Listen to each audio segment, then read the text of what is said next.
beaucoup trop dangereux. 1 heure de galère. Ils étaient venus pour la flamme, pour le plaisir d'être désirés. Hélas pour eux, la mécanique en a décidé autrement.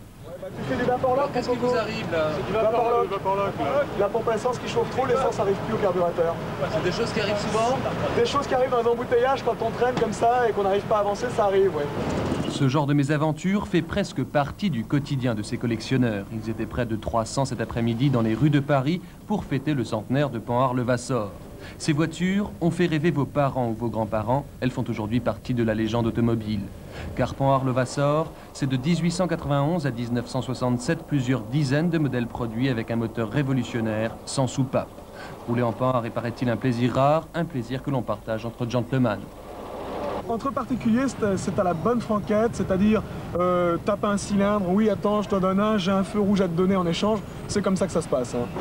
Robert Panhard est l'un des descendants du fondateur de la marque. À l'écouter parler de sa voiture, il semble bien qu'il n'y ait pas de grande différence entre la passion des belles mécaniques et les amours adultères. Ah, je dirais c'est une maîtresse.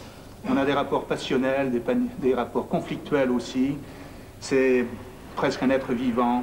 On vit à son rythme, au rythme de ses forces, de ses faiblesses, de ses bruits, de ses bons bruits, de ses mauvais bruits, de son régime, de ses secousses. En entrant dans la légende, ces voitures ont cessé, n'en déplaise aux épouses, d'être seulement des objets.